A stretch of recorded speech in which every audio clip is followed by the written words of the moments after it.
सिरजनहार दिवाकर नमो नमो। हे सूर्य प्रभाकर नमो नमो। आदित्य विभाकर नमो नमो। हे भानुतिमिरहर नमो नमो। हे रवि भुवनेश्वर नमो नमो। हे विश्वनेत्र हे भुवन भास्कर नमो नमो। नमो नमो। हे सृष्टि के सिरजनहार दिवाकर नमो नमो। ओम सूर्याय नमो नमः। ओम सूर्याय नमो नमः। ओम सूर्याय नमो नमः।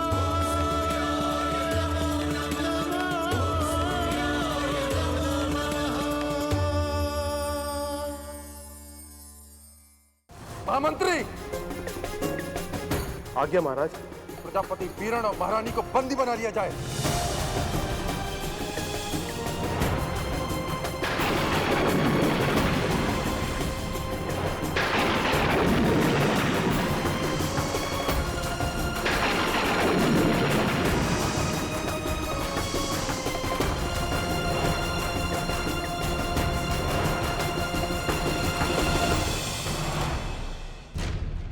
सिपाहियों,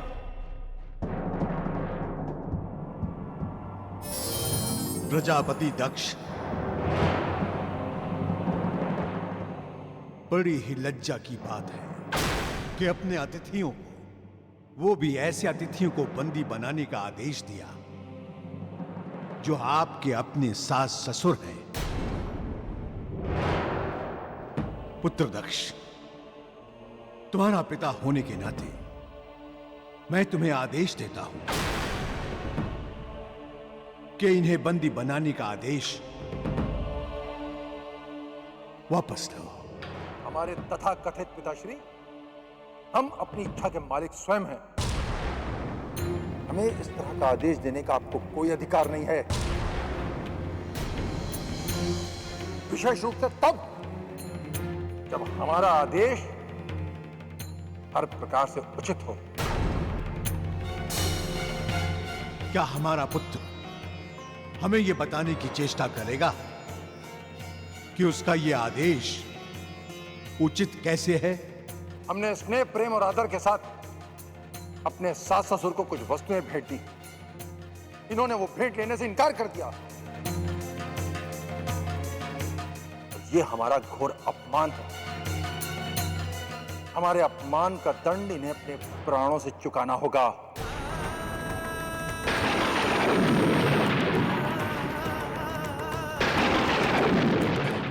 पुत्र दक्ष, इन्होंने तुम्हारा अपमान करने के लिए तुम्हारी भेंट को नहीं ठुकराया। ये तो परंपरा के आगे विवश हैं, क्योंकि कन्या के माता पिता होने के नाते ये अपने दामाद से कोई भी भेंट स्वीकार नहीं कर सकते। हम अनेकों बार कह चुके हैं कि हम इन परंपराओं को नहीं मानते। आज की रात तो इन्हें कारागार में बितानी ही होगी।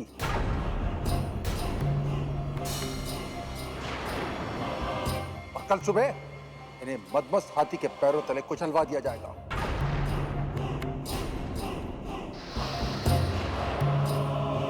सिपाहियों, खड़े खड़े देख क्या रहे हो? इन्हें लेकर जाता क्यों नहीं? रुको।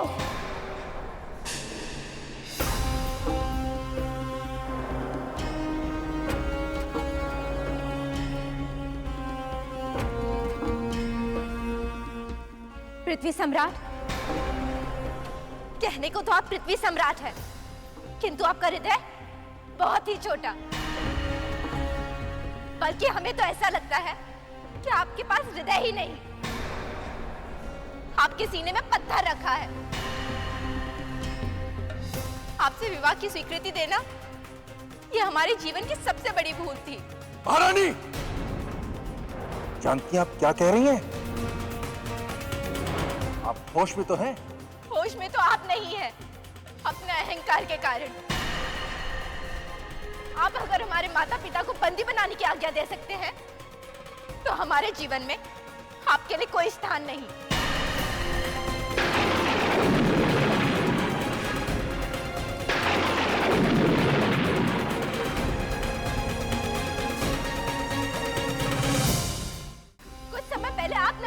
त्याग किया था, किंतु अब हम सदा सदा के लिए आपका त्याग। रुक जाओ पुत्री, रुक जाओ। क्षमा कीजिए परमपिता, मेरे पति का आचरण आपने स्वयं ही देख लिया। क्या ऐसे में हमारा उनको त्यागना अनुचित है?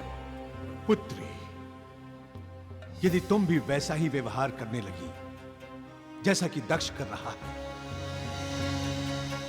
तो फिर तुम में और दक्ष में अंतर ही क्या रह जाएगा?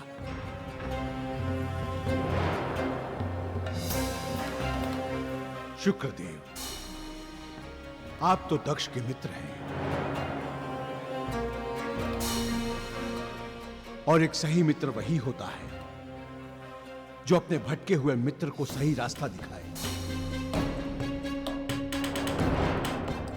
और आपका यह मित्र दक्ष इस समय रास्ता भटक चुका है। उसे आप सही रास्ता क्यों नहीं दिखाते?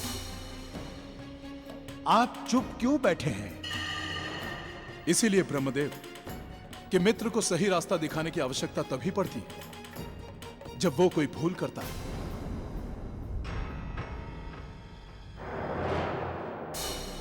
किंतु मेरे विचार से मेरे मित्र दक्ष किसी भी प्रकार की भूल नहीं कर रहे हैं।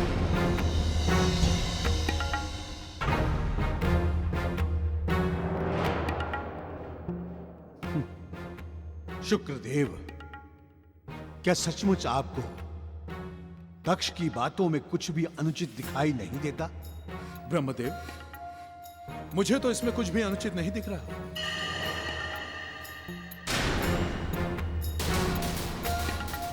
मेरे मित्र दक्ष मेरे कहने पर अपने सास ससुर को विदा करने आए।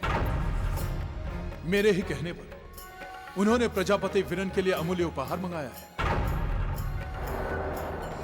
किंतु प्रजापति विरन, उन्होंने यह उपहार स्वीकार करने से इनकार कर दिया। यह केवल मेरे मित्र दक्ष का ही नहीं, मेरा भी घोर अपमान है। यदि मैं इनके स्थान पर होता तो मैं भी वही करता जो इन्होंने किया। किसी ने सही कहा है कि बुद्धिहीन मित्र से बुद्धिमान शत्रु कहीं अच्छा होता है। आपने कुछ कहा ब्रह्मदेव? नहीं शुक्रदेव, हमने आपसे कुछ नहीं कहा। पुत्र दक्ष, इस बात को आगे बढ़ाने का कोई लाभ नहीं है। मेरी बात मानो, इस बात को यहीं विराम दे दो। इन्हें क्यों नहीं समझाते? ये हमारी भेंट स्वीकार कर लें और इस कहानी को यहीं समाप्त करें। आप बार बार हमें क्यों समझा रहे हैं? इसलिए पुत्र कि भूल तुम कर रहे हो, ये नहीं। प्रजापति दक्ष भूल नहीं करता। यदि 2 पल के भीतर इन्होंने हमारे दिए हुए उपहार स्वीकार ना किए, इन्हें इसका परिणाम भोगना ही होगा। पुत्र दक्ष, जिस परिणाम की तुम बार बार धमकी देते हो, मैं उस परिणाम की संभावना को ही समाप्त कर दूंगा। यदि तुम में सामर्थ्य है, शक्ति है, तो अपना कथन सत्य करके दिखाओ। मैं भी तो देखूं कि मेरा पुत्र दक्ष कितना शक्तिशाली है। एक बात सदैव स्मरण रखना कि पुत्र कितना भी बड़ा क्यों ना हो जाए, चाहे वो प्रजापति ही क्यों ना हो, किंतु उसका आकार पिता की गोद से कभी बड़ा नहीं होता।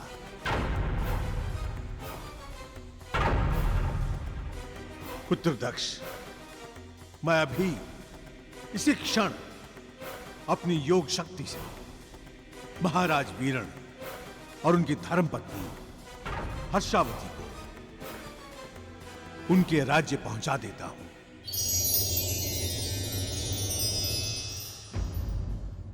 ब्रह्मदेव!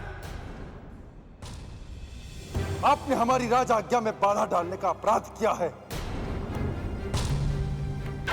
हम आपको इस अपराध के लिए कभी क्षमा नहीं करेंगे।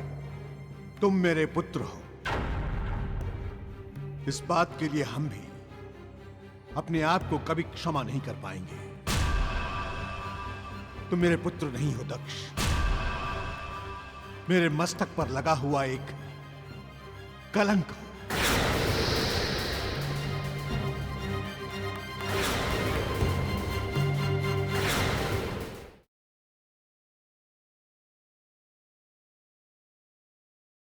जब पति पत्नी के बीच में कोई तीसरा आ जाए तो उनके संबंधों की मधुरता। क्या महारानी वीरनी के मन कहीं और लग गया है? यदि ऐसा है तो हम उस आदमी को ऐसा पाठ पढ़ाएंगे कि पूरा संसार सदियों तक उसका उदाहरण देगा।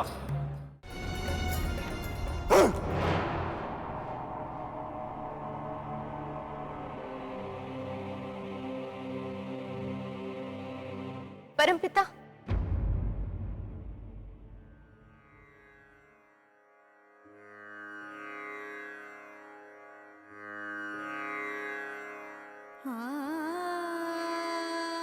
आपने क्यों मुझे माता पिताश्री के साथ वीरण देश नहीं भेज दिया? मैं प्रजापति दक्ष के साथ एक पल भी नहीं रह सकती। मैं जानता हूं पुत्री कि दक्ष अभिमानी भी है और स्वार्थी भी, किंतु इन्हीं कारणों से तुम्हारा उसके साथ रहना अति आवश्यक है। वीरनी, यदि तुम उसके साथ नहीं रहोगी तो उसका दंभ, उसका स्वाभिमान पूरे संसार को जला देगा। आप पूरे संसार की जिम्मेदारी मुझ पर डाल रहे हैं परमपिता, किंतु आपने ये विचार किया है कि ऐसे व्यक्ति के साथ मैं कैसे रहूंगी? पुत्री, तुम्हें पता है तुम्हारे पास एक अद्भुत शक्ति है, और वो शक्ति है प्रेम की, स्नेह की। तुम इस शक्ति से दक्ष को अपने वश में कर सकती हो। प्रेम, प्रेम की शक्ति तो हृदय के रास्ते असर करती है, किंतु ऐसा व्यक्ति जिसके पास हृदय ही नहीं, उसके सामने ऐसी शक्ति किस काम की? कहने को तो मैं तुम्हारा ससुर हूं,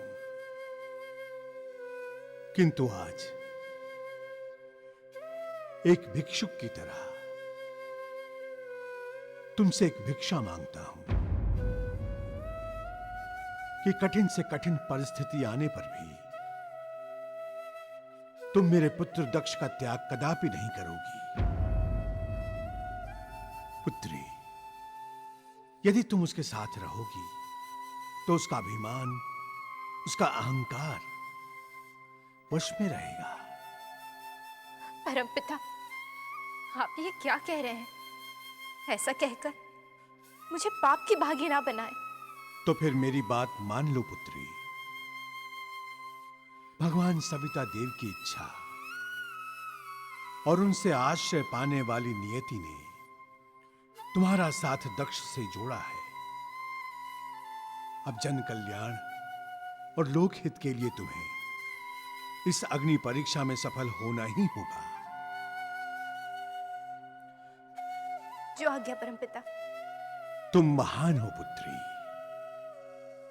जनहित के लिए स्वयं कष्ट भोग कर भी तुम्हारा यह कर्तव्य पूरा करने का संकल्प तुम्हारी श्रेष्ठता सिद्ध करता है। अखंड सौभाग्यवती भव। मैं धन्य हो गई परमपिता, किंतु मुझे हर समय अपने स्नेही माता पिता की चिंता सताती रहेगी। आज यहाँ पे घटी घटनाओं ने उन्हें अवश्य ही आहत कर दिया होगा। मुझसे बहुत बड़ा अपराध हो गया महारानी। मैंने अपनी पुत्री का दान एक ऐसे व्यक्ति को कर दिया जिसका मन पत्थर से भी ज्यादा कठोर है। अगर वो हमारी अनुनय विनय स्वीकार नहीं करते हैं तो मैं भी बाहुबल का प्रयोग करूंगा। सेनापति! नहीं महाराज, रुक जाइए। इस समय आप क्रोध में हैं। ऐसा ना हो कि कहीं कोई अनर्थ हो जाए। आज हमें मत रोकिए। नहीं महाराज, अपने ही दामाद पर आक्रमण करने का विचार मन से निकाल दीजिए। आपको भगवान सूर्य देव की सौगंध है। ये आपने क्या कर दिया महारानी? सौगंध देकर मुझे विवश कर दिया। उधर हमारी पुत्री के ऊपर न जाने क्या गुजर रही होगी। हमारी इस भूल का परिणाम हमारी बेटी को ही भुगतना पड़ रहा होगा। महाराज, महाराज! अरे नियति, शायद हमारे भाग्य में ये दिन देखना लिखा था। महाराज, क्या हो रहा है आपको? महाराज, महाराज, महाराज!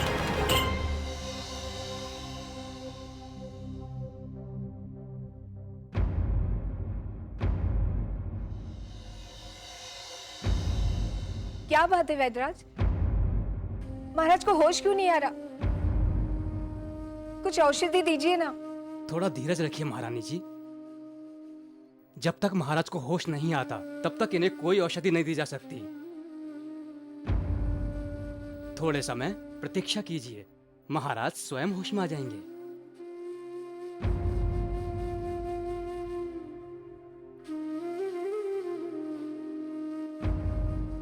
ये सब हमारे दामाद पृथ्वी सम्राट दक्ष के व्यवहार के कारण हुआ।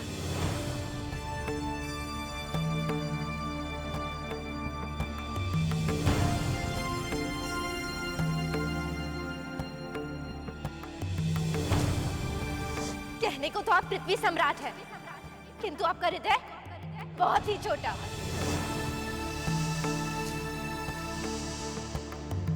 आपसे विवाह की स्वीकृति देना ये हमारे जीवन की सबसे बड़ी भूल थी। कुछ समय पहले आपने हमारा त्याग किया था, किंतु अब हम सदा सदा के लिए आपका त्याग।